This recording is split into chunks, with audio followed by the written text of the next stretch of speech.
Hi guys, അപ്പോൾ welcome to our YouTube channel. നമ്മൾ പുതിയ വീഡിയോ ആയിട്ട് വന്നിരിക്കുകയാണ്. ഇന്ന് പ്രത്യേകിച്ചൊന്നുമില്ല, ജസ്റ്റ് നമ്മൾ വണ്ടിയുടെ ഒരു പണി തീർക്കാനാണ്.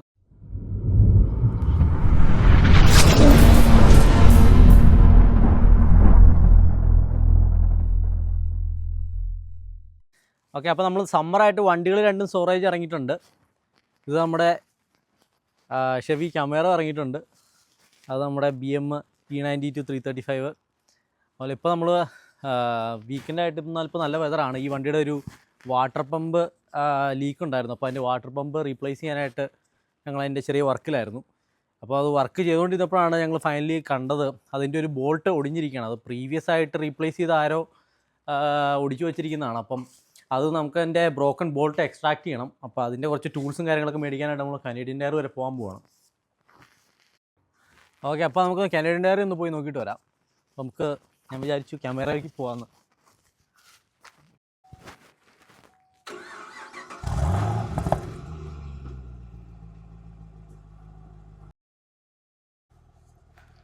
ഓക്കെ, അപ്പോൾ നമുക്ക് കല്ലടയ്ക്ക് പോവാം, കനേഡിയൻ ടയറിലേക്ക്.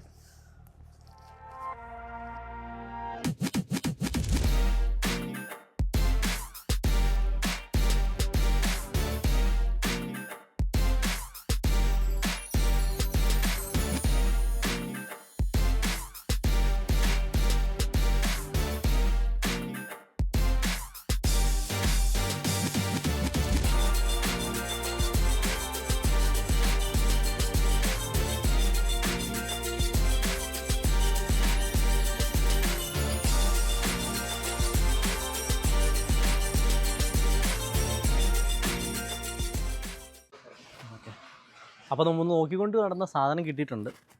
ഇതാണ് സ്ക്രൂ എക്സ്ട്രാക്ടർ സെറ്റാണത്. അപ്പം പൊടിഞ്ഞു പോയ സ്ക്രൂവും കാര്യങ്ങളൊക്കെ ഉണ്ടെങ്കിൽ നമുക്ക് അതിന് ചെറിയൊരു പൈലറ്റ് ഡ്രിൽ ഇട്ടിട്ട് അതിലേക്ക് സ്ക്രൂ എക്സ്ട്രാക്ടർ വെച്ച് നമുക്ക് അൺസ്ക്രൂ ചെയ്തെടുക്കാൻ പറ്റുന്നതാണ്.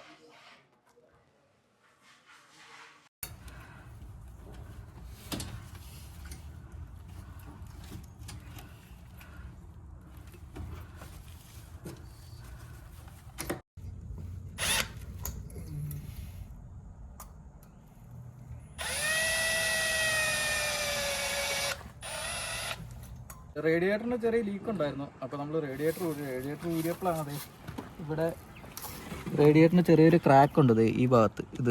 അപ്പോൾ അതായിരുന്നു ലീക്ക് വന്നുകൊണ്ടിരുന്നത്. അപ്പം നമ്മൾ പുതിയ CSFൻ്റെ റേഡിയേറ്റർ അപ്ഗ്രേഡർ എടുത്തിട്ടുണ്ട്. അപ്പം അതിന് റീപ്ലേസ് ചെയ്യണം. അപ്പം വാട്ടർ പമ്പിന് ചെറിയ ലീക്ക് ഉണ്ടായിരുന്നു. അപ്പോൾ വാട്ടർ പമ്പ് മാറണം. അപ്പോൾ സെയിം ടൈം തെർമോസ്റ്റാറ്റും മാറാമെന്ന് ഓർത്തിട്ടാണ് ഇരിക്കുന്നത്. അപ്പോൾ ഇതാണ് BMWൻ്റെ ഇലക്ട്രിക് വാട്ടർ പമ്പ്. ബാക്കിയുള്ള വണ്ടികളിലൊക്കെ വരുന്നത് മെക്കാനിക്കൽ വാട്ടർ പമ്പാണ്, ബെൽറ്റ് ഡ്രിവൺ ആണ്. അപ്പോൾ വണ്ടി നിൽക്കുമ്പോൾ അതിൻ്റെ ഒപ്പം തന്നെ വാട്ടർ പമ്പിൻ്റെ ഫ്ലോയും നിൽക്കും. പക്ഷേ ഇലക്ട്രിക് വാട്ടർ പമ്പ് എന്ന് പറഞ്ഞാൽ ഈവൻ നമ്മൾ വണ്ടി ഓഫാക്കി കഴിഞ്ഞാലും കുറച്ച് നേരം കൂടെ റൺ ചെയ്യും. അപ്പം അങ്ങനെ ടർബോ ചാർജർ കൂൾ ചെയ്യാനായിട്ടാണ് അവരൊരു അഡ്വാൻസ്ഡ് ആയിട്ട് കൊണ്ടുവന്നതാണ് ഇലക്ട്രിക് വാട്ടർ പമ്പ്. നേരത്തോട്ടുള്ള വണ്ടികളിൽ ഇലക്ട്രിക് വാട്ടർ പമ്പ് ഉണ്ട്. ഇതിൻ്റെ ഡൗൺ സൈഡ് എന്ന് പറയുന്നത് ഒബ്വിയസ്ലി ഇതിൻ്റെ ലൈഫ് സ്പാൻ ആണ്. മെക്കാനിക്കൽ വാട്ടർ പമ്പ് വെച്ച് നോക്കുമ്പോൾ ഓൾമോസ്റ്റ് എനിക്കിവിടെ വണ്ടിയുടെ ലൈഫ് സ്പാനിൽ തന്നെ വാട്ടർ പമ്പ് റൺ ചെയ്യും. പക്ഷേ ഇലക്ട്രിക് വാട്ടർ പമ്പ് ഓൾമോസ്റ്റ് ഒരു 100,000 കിലോമീറ്റർ ഒക്കെ ആകുമ്പോൾ ഫെയിൽ ആവാറുണ്ട്. പല കാരണങ്ങളുണ്ട്. ഇപ്പം നമ്മുടെ കേസിൽ ഇപ്പം ഇതിൻ്റെ ഹൗസിങ്ങിൽ ക്രാക്ക് വന്നിട്ടുണ്ടായിരുന്നു, ലീക്ക് ഉണ്ടായിരുന്നു. അതല്ലാണ്ട് പമ്പിൻ്റെ ഇമ്പല്ലർ പോയി ഫെയിൽ ആവാറുണ്ട്. അപ്പോൾ ഇതാണ് നമ്മുടെ പഴയ വാട്ടർ പമ്പ്. കുറെ ഹീറ്റ് സൈക്കിൾ ആകുമ്പോൾ നോർമലി പ്ലാസ്റ്റിക് ക്രാക്ക് വരും. അപ്പോൾ ഇതിനിവിടെ ക്രാക്ക് വന്നിട്ടുണ്ട്. അപ്പോൾ ഇതിലും വഴിയായിരുന്നു ലീക്കേജ് വന്നുകൊണ്ടിരുന്നത്. അപ്പോഴത്തേക്കും നമ്മൾ അപ്ഗ്രേഡഡ് അലുമിനിയം കിട്ടും. അലുമിനിയം പക്ഷേ കുറച്ചുകൂടെ എക്സ്പെൻസീവ് ആണ്. അപ്പോൾ നമ്മൾ പെട്ടെന്നല്ല ചെയ്യുന്നത്, നമ്മളിപ്പോൾ വെയിറ്റ് ചെയ്യില്ല. അപ്പോൾ സ്റ്റേറ്റ്സിൽ നിന്ന് പറയുമ്പോൾ ഇമ്പോർട്ട് ടാക്സ് എല്ലാം വ്യത്യാസം കുറച്ച് $500-600 ആവും. അപ്പോൾ നമ്മൾ OEM തന്നെ റീപ്ലേസ്മെന്റ് എടുത്തു. അതുപോലെ തന്നെ അറ്റ് ദി സെയിം ടൈം നമ്മൾ തെർമോസ്റ്റാറ്റ് മാറാൻ നോക്കാം. അങ്ങനെ തെർമോസ്റ്റാറ്റ് ഊരാണ്ട് ഇത് ഊരി പോകത്തില്ല വാട്ടർ പമ്പ്. അപ്പോൾ നമ്മൾ യൂറോ പാർട്സിന്റെ തെർമോസ്റ്റാറ്റും കൂടെ അറ്റ് ദി സെയിം ടൈം മാറാൻ ഓർത്തു. അതെ, തെർമോസ്റ്റാറ്റ്. അതായത് ഇപ്പം നമ്മൾ എന്ത് പണി എടുക്കുകയാണെങ്കിലും അതിന്റെ ഒപ്പം തന്നെ ഒരു ഇപ്പം ഫെയിൽ ആയിട്ടില്ല എന്നിരുന്നാലും നമ്മൾ പ്രിവെന്റീവ് മെയിൻ്റെനൻസ് പോലെ ചെയ്തെന്ന് പോകും. അല്ലെങ്കിൽ പിന്നെ നമ്മൾ ഈ ഫുൾ പരിപാടി ഒന്നുകൂടെ ആയം തൊട്ട് എല്ലാം ഇന്റർകൂളർ ഇറക്കി ഇതെല്ലാം ഇറക്കി ചെയ്യേണ്ടി വരും. അപ്പൊ അറ്റ് ദി സെയിം ടൈം ഇപ്പം മാറി വിടുവാണെങ്കിൽ പിന്നെ അത് ആ സൈഡിലോട്ട് നോക്കണ്ട. അതെ, അതുകൊണ്ട് ഇപ്പൊ നമ്മൾ ചെയ്തത്. അപ്പം ഇനി നമുക്ക് ഇത് രണ്ടും മാറണം. അതുപോലെ തന്നെ റേഡിയേറ്റർ കയറ്റണം. അങ്ങനെ കുറച്ച് പരിപാടികളുണ്ട്.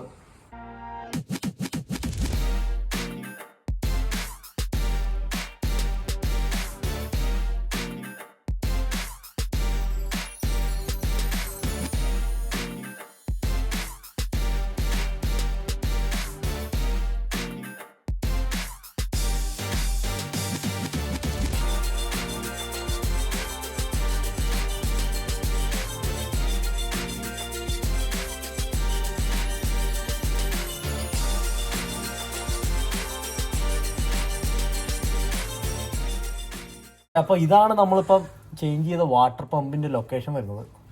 ഇത് വാട്ടർ പമ്പിലേക്ക് തന്നെയാണ്, ഇതിന് തൊട്ട് മുകളിലാണ് തെർമോസ്റ്റാറ്റ് വരുന്നത്. അപ്പോൾ നമ്മൾ എന്തായാലും വാട്ടർ പമ്പ് ഊരുന്നുള്ളതുകൊണ്ട് തെർമോസ്റ്റാറ്റ് അപ്പോൾ തന്നെ ചേഞ്ച് ചെയ്യുന്നതാണ് നല്ലത്.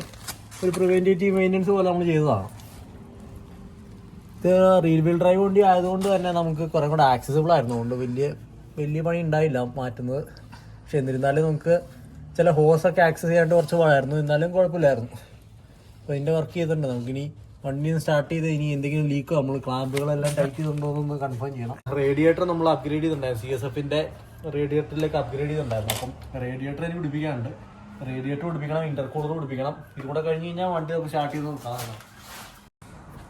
അപ്പോൾ ഇതാണ് നമ്മുടെ പുതിയ CSFൻ്റെ റേഡിയേറ്റർ. നമ്മളിതിപ്പോൾ കഴിഞ്ഞ ദിവസം ഡെലിവറി വന്ന റോക്കോട്ടയിൽ നിന്ന്. അപ്പോൾ നമുക്കിത് ഇതിലോട്ട് അപ്ഗ്രേഡ് ചെയ്യണം. CSF ആണ് നമ്മുടെ മാനുഫാക്ചർ പോലത്തെ റീപ്ലേസ്മെൻറ്റ് കൂടുതൽ ആൾക്കാർ ചെയ്യുന്നത്. അപ്പോൾ നമുക്കിത് പുതിയത് ചെയ്യണം എന്ന് പറഞ്ഞാൽ റേഡിയേറ്റർ സെയിം നമ്മുടെ വാട്ടർ പമ്പിൻ്റെയും തെർമോസ്റ്റാറ്റിൻ്റെ അവസ്ഥ തന്നെ. പ്ലാസ്റ്റിക് ഫിറ്റിങ്സും അന്നുണ്ട്. അതും ഇനി കുറേ ഹീറ്റ് സൈക്കിൾ പോയി കഴിയുമ്പോൾ പോകും. അതെ, ക്രാക്കാനുള്ള ചാൻസ് ഉണ്ട്. അപ്പോൾ നമ്മളെപ്പോഴും എല്ലാവരോടും റെക്കമെൻഡ് ചെയ്യണം, മാറി വിടുമ്പോൾ റേഡിയേറ്ററും കൂടെ മാറി വിടുന്നതാണ് നല്ലത്. എന്ന് പറഞ്ഞാൽ ഇതിൻ്റെ പ്ലാസ്റ്റിക് ഫിറ്റിങ് 15 വർഷമായ വണ്ടി ആകുമ്പോഴത്തേക്കും ചാൻസസ് ഉണ്ട് ഇപ്പോൾ ലീക്കില്ലെങ്കിലും ഡൗൺ ദി റോഡ് വരാം. അതെ. അപ്പോൾ നമ്മൾ ഇതിനിപ്പം ഇതും കൂടെ ചെയ്യണം. പിന്നെ വണ്ടി ബ്ലീഡ് ചെയ്യണം ഒന്ന്. അപ്പോൾ ഇതിന് BMW ബ്ലീഡിങ് പ്രൊസീജിയറുണ്ട്. അപ്പം അത് ചെയ്തിട്ട് വാട്ടർ ലീക്കേജ് ഒക്കെ ഉണ്ടോ എന്ന് നോക്കിയിട്ട് വേണം ബാക്കി നമുക്ക് ഹെഡ്ലൈറ്റും ബമ്പറും എല്ലാം തിരിച്ച് പിടിപ്പിക്കാൻ വേണ്ടി. അപ്പോൾ ഇതാണ് നമ്മുടെ പുതിയ CSFൻ്റെ റേഡിയേറ്റർ വരുന്നത്. നമ്മുടെ പഴയതുമായിട്ട് വലിയ മാറ്റങ്ങളൊന്നുമില്ല. പ്ലാസ്റ്റിക് ഫിറ്റിങ്സ് തന്നെയാണ് വരുന്നത്. ഫിൻസും കാര്യങ്ങൾ എല്ലാം ഫ്രഷാണ്. സാധാരണ ഗതിയിൽ പഴയ റേഡിയേറ്ററുകളിലൊക്കെ ചെറിയ ക്രാക്കും കാര്യങ്ങളൊക്കെ വരാറുണ്ട്. ഇപ്പോൾ നമ്മുടെ കേസിലാണെങ്കിലും ഒരു ക്രാക്ക് വന്ന് അതിനൊരു ചെറിയ ലീക്ക് ഉണ്ടായിരുന്നു, മൈനർ ലീക്ക് ഉണ്ടായിരുന്നു. അതുകൊണ്ടാണ് നമ്മളിപ്പം ഇതിലേക്ക് അപ്ഗ്രേഡ് ചെയ്യുന്നത്. അപ്പോൾ ഇതാണ് BMW സ്റ്റോക്ക് വരുന്ന ഇന്റർകൂളർ. ഇതിൻ്റെ കണ്ടീഷൻ കണ്ടു കഴിഞ്ഞാൽ അറിയാം, ഇത് ഏകദേശം ടോസ്റ്റായി. ഇതല്ലെങ്കിലും ഫാക്ടറിയിൽ നിന്ന് തന്നെ അത്ര സഫീഷ്യൻ്റ് അല്ല. നമുക്ക് സ്റ്റോക്ക് പവർ ബെയർലി ഹാൻഡിൽ ചെയ്യാൻ പറ്റും. വൺസ് സ്റ്റേജ് 2 പോയി കഴിഞ്ഞാൽ നമുക്ക് ഹീറ്റ് ഷോക്ക് ഒഴിവാക്കാനായിട്ട് മസ്റ്റായിട്ട് ചെയ്യേണ്ട ഒരു കാര്യമാണ് അപ്ഗ്രേഡഡ് ഇന്റർകൂളർ. ഇതിൻ്റെ ഫിറ്റിങ്സും കാര്യങ്ങളെല്ലാം പ്ലാസ്റ്റിക്കാണ് വരുന്നത്. ഇതൊക്കെ ക്രാക്ക് വരാനുള്ള സാധ്യതകളുണ്ട്. ബൂസ്റ്റ് ലീക്കും ബാക്കി മേജർ ഇഷ്യൂസിലോട്ടൊക്കെ പോകും. അപ്പോൾ അതുകൊണ്ട് തന്നെ നമ്മൾ VRSFൻ്റെ 5.5 ഇഞ്ച് ഇന്റർകൂളർ അപ്ഗ്രേഡ് ചെയ്യുവാണ്. ഇതിൻ്റെ സൈസ് കാണുമ്പോൾ തന്നെ അറിയാം രണ്ടും തമ്മിലുള്ള. അപ്പോഴത്തേക്ക് ഇതിന് കൂളിംഗ് കുറച്ചുകൂടെ കിട്ടും. നമുക്ക് കൂടുതലൊക്കെ ഇതൊരു 5.5 ഇഞ്ച് ഒരു 500 ഹോഴ്സ് പവർ പുഷ് ചെയ്യാൻ വേണ്ടി ഇതൊക്കെ ഇനഫാണ്. 7.5 ഇഞ്ച് ഉണ്ട്. 7.5 ഇഞ്ച് ഒരു 1000 ഹോഴ്സ് പവർ അല്ലെങ്കിൽ 800 ഹോഴ്സ് പവർ ഒക്കെ ബിൽട്ട് എഞ്ചിൻ ചെയ്യണവരാണ് അത്രയും ബുദ്ധിയാണ്. നമ്മളിപ്പോൾ നോർമൽ ഒരു MHD ഒക്കെ അടിക്കാൻ ഇത് 5.5 ഇഞ്ച് ധാരാളമാണ്. അതെ, അപ് ടു 500 ഹോഴ്സ് പവർ വരെ നമുക്ക് 5.5 ഇഞ്ച് ഇന്റർകൂളറിന്റെ കാര്യം വരും. അതെ, ഇതിപ്പോൾ പുതിയതല്ല, ഇത് നമ്മുടെ പഴയ വണ്ടി വരുന്നതാണ്. അപ്പോൾ നമ്മളിത് ഈ വണ്ടിയിലോട്ട് റീപ്ലേസ് ചെയ്യുകയാണ്. അപ്പം ഇനി ഇത് നമുക്ക് ഫിറ്റ് ചെയ്തിട്ട് കൂളൻ്റ് ഡ്രെയിൻ ചെയ്ത് വേണം നമുക്ക് വണ്ടി സ്റ്റാർട്ട് ചെയ്യാൻ വേണ്ടി. അപ്പോൾ ഇപ്പം ഫാനൊക്കെ ഇലക്ട്രിക് ഫാനൊക്കെ ഔട്ടാണ്, കുറച്ചുകൂടെ ആക്സസിബിൾ ആണ്. അപ്പോൾ നമ്മൾ ഇതങ്ങ് ചെയ്തേക്കാമെന്ന്.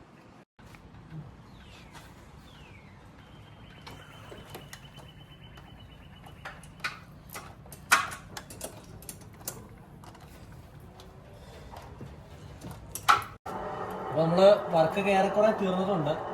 വാട്ടർ പമ്പ് കയറ്റി, തെർമോസ്റ്റാറ്റ് കയറ്റി, റേഡിയേറ്റർ കയറ്റി, ഗ്യാസിൻ്റെ അപ്ഗ്രേഡ് ഇന്റർകൂളർ കയറ്റി. നമ്മൾ ഇതിൻ്റെ കൂളിംഗ് സിസ്റ്റം ബ്ലീഡ് ചെയ്യാനായിട്ട് നമ്മൾ കൂളൻ്റ് ടോപ്പ് അപ്പ് ചെയ്യാണ്. അപ്പോൾ നമ്മൾ ഓൾമോസ്റ്റ് ആയിട്ടുണ്ട്. ഓൾമോസ്റ്റ് എനിക്കാണെങ്കിൽ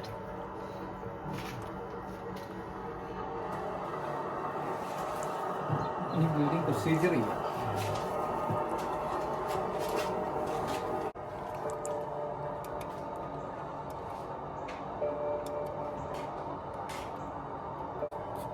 നമ്മൾ ഇഗ്നിഷൻ ഓണാക്കി ഹീറ്റ് ഹൈയിലിട്ട് ഫാന് ലോ ഇടണം.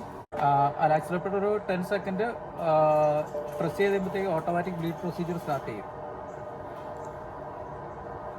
സ്റ്റാർട്ട് ആയിടാ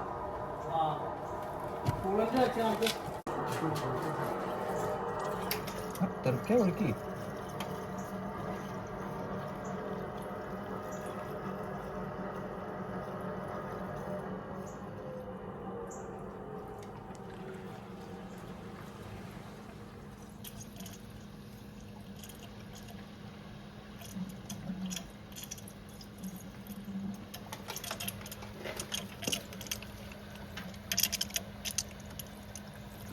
ഇപ്പോൾ ബ്ലീഡ് പ്രൊസീജിയർ സ്റ്റാർട്ട് ചെയ്തിട്ടുണ്ട്. അപ്പോൾ നമ്മൾ അതിനനുസരിച്ച് ടോപ്പ് ചെയ്ത് കൊടുക്കണം. അത് ഓൾമോസ്റ്റ് ഒരു 12 മിനിറ്റ് ചെയ്യുന്ന ഒരു പ്രോസസ്. അപ്പോൾ 12 മിനിറ്റ് നമ്മളിങ്ങനെ ഇത് ടോപ്പ് ചെയ്ത് കൊടുത്തോണ്ടിരിക്കുക എന്ന് പറഞ്ഞാൽ നമ്മൾ ഫുള്ള് ഡ്രെയിൻ ആക്കിയതുകൊണ്ട്.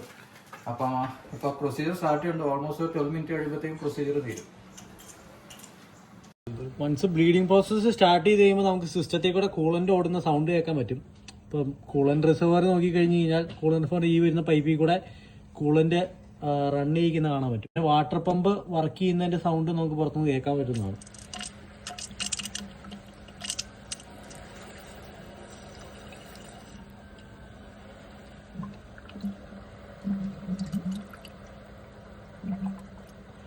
ഇപ്പോൾ കൂളൻ്റ് ലെവൽ കുറയുന്നുണ്ട് നമുക്ക് ഇത് നോക്കിയാൽ അറിയാം. അപ്പം കുറയുന്നുണ്ട് അതനുസരിച്ച് നമ്മൾ ടോപ്പ് ചെയ്ത് കൊടുക്കണം. എയർ പോക്കറ്റ്സ് ഒക്കെ ഉള്ളത് പോകുമ്പോൾ അപ്പം നമ്മൾ ടോപ്പ് ചെയ്ത് കൊടുത്തോണ്ടിരിക്കണം.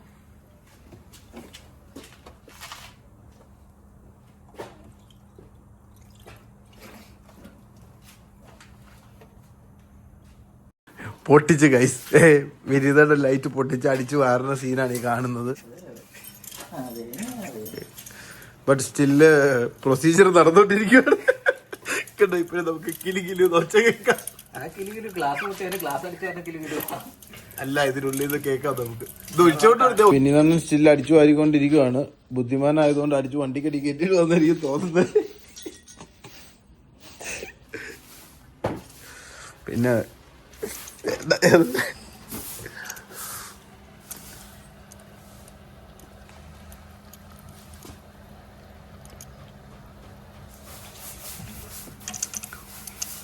സ്റ്റില് എയർ ബബിൾസ് വരുന്നുണ്ട്. അറിയില്ല.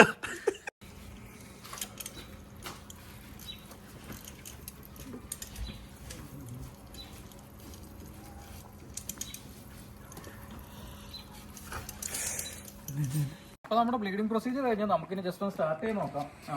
എല്ലാം ഓക്കെ അല്ല ഒന്ന്.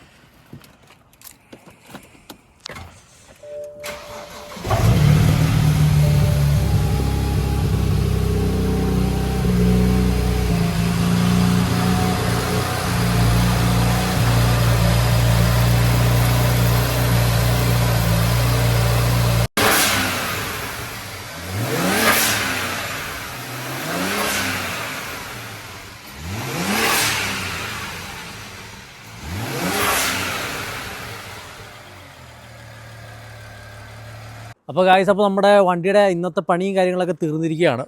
ഓൾമോസ്റ്റ് ഒരു 90% കംപ്ലീറ്റ് ആയിട്ടുണ്ട്. ഇപ്പോൾ ഇവിടെ സമയം ഒരു 8:15 കഴിഞ്ഞു. ഇരുട്ടായി തുടങ്ങി. ഇന്നിപ്പോൾ സമ്മർ ആയതുകൊണ്ടാണ് നമുക്ക് ഇത്രയും ഒരു ഡേ ലൈറ്റ് കിട്ടുന്നത്. 8 o'clock വരെയൊക്കെ അത്യാവശ്യം സൺലൈറ്റും കാര്യങ്ങളുണ്ട്. അപ്പോൾ പണിയും കാര്യങ്ങളൊക്കെ നടക്കും. ഇന്നത്തെ നമ്മൾ വർക്ക് എന്ന് പറഞ്ഞു കഴിഞ്ഞാൽ വാട്ടർ പമ്പ് മാറി, തെർമോസ്റ്റാറ്റ് മാറി, റേഡിയേറ്റർ മാറി, അപ്ഗ്രേഡ് ഇൻ്റർകൂളറും കയറ്റിയിട്ടുണ്ട്. കുറച്ച് വർക്കും കൂടെ കാര്യങ്ങൾ മിച്ചമുണ്ട്. ഇപ്പോൾ നമുക്ക് ചെയ്യാനുള്ളതെന്ന് പറഞ്ഞാൽ റേഡിയേറ്റർ ഫാൻ തിരിച്ചു വെക്കണം, പിന്നെ ബമ്പർ, ഹെഡ്ലൈറ്റ് കാര്യങ്ങളൊക്കെയാണ് തിരിച്ചു വെക്കാനുള്ളത്. ഇന്നിപ്പോൾ കുറച്ച് ലേറ്റ് ആയതുകൊണ്ട് നമ്മൾ ഇന്നത്തെ പണി ഇവിടെ നിർത്തുവാണ്. അപ്പോൾ ഇതുപോലുള്ള വീഡിയോസുമായിട്ട് നമ്മൾ ഇനിയും വരുന്നതാണ്. ഇതുവരെ സപ്പോർട്ട് ചെയ്ത എല്ലാവർക്കും താങ്ക്സ്. അപ്പോൾ ഫോളോ ചെയ്യുക, സബ്സ്ക്രൈബ് ചെയ്യുക. പീസ്.